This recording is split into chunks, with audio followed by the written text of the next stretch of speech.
A home inspection is not a pass or fail test. A home inspector will not grade the home as pass or fail. It is a visual inspection of major elements and systems in a home. It gives them more information about the home, what could be the possible short-term and long-term budgeting they need to do for possible repairs and so on. It is not a zoning or code compliance inspection. It certainly gives you a lot more information with a trained professional eye. We're looking for, is there a health and safety issue? So it might be electrical, that we're not saying is against the electrical code, but it looks like it's a health and safety issue.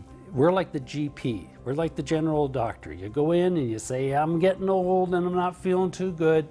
And then he checks out your bones and then says, nope, you need to go to a specialist for further help or for a further checkout. The top 5 components when doing a home inspection are the foundation, electrical, plumbing, attic ventilation, and the roof covering. All these components together make up the envelope of your house. Common things we find in homes are, depending on the age of the home, it could be water penetration issues in any house. Secondly, could be electrical issues that are not up to standard and so on. The time that I was in a house and I found an issue that everyone else had missed is when I was doing the inspection of the basement. Upon looking around the perimeter, I've noticed some water stains that were painted over on the trim. Painted trim is an indication that there was a past issue, and upon further evaluation, there was a lot of moisture coming into that particular basement.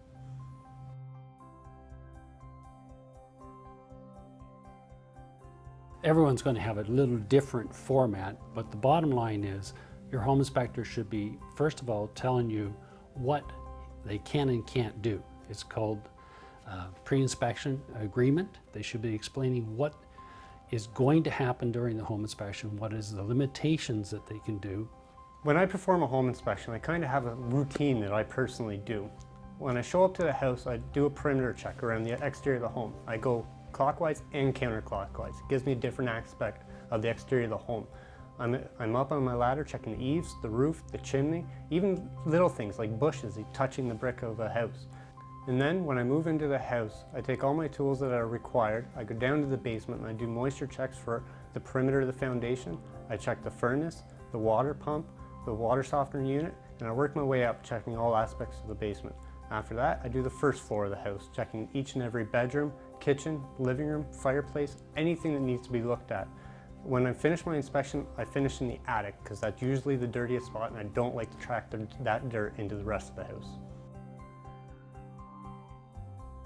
The general tools that a home inspector will have, obviously flashlight, ladder, cameras, digital cameras, electrical testers of some sort, moisture meters of some sort.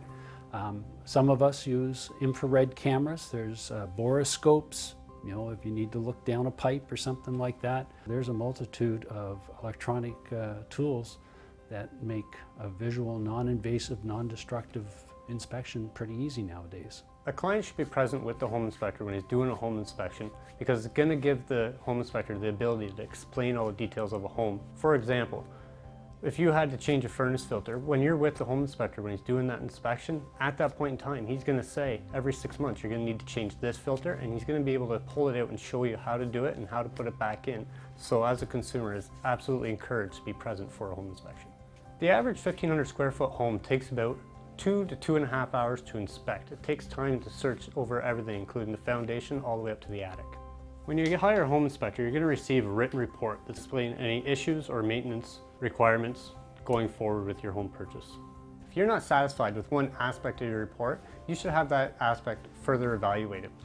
For example, if the air conditioner could not be inspected because it's below 10 degrees outside, at the first optimal time, get a heating and cooling guy in and fully evaluate that and make sure it's going to continue to operate efficiently.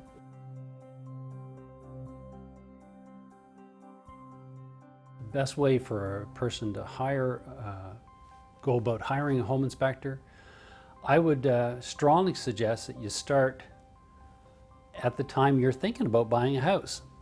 I'm going to buy a house. Well, that's the time you should start thinking about who am I going to have as a home inspector? Who's going to be my team, my realtor, my home inspector, my lawyer, and then start doing your research at that point. To find a home inspector, the best way is to talk to your family and friends who have had experience with home inspection. Search out associations websites, give people phone calls and talk to them. And then for your home inspector, hopefully you're going to be asking this kind of questions. What's your background? Do you carry insurance? Do they have a formal training for home inspections? Ask for references. Ask for what kind of report they will provide you. Whatever your concerns are on that property, you should be asking your home inspector, do you have the background to look for those sorts of issues?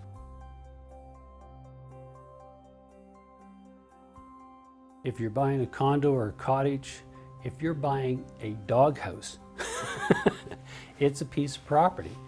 So yes, have a home inspection. Condos is one thing to say, I'm buying this little box on the 4th floor, but you're buying a condo.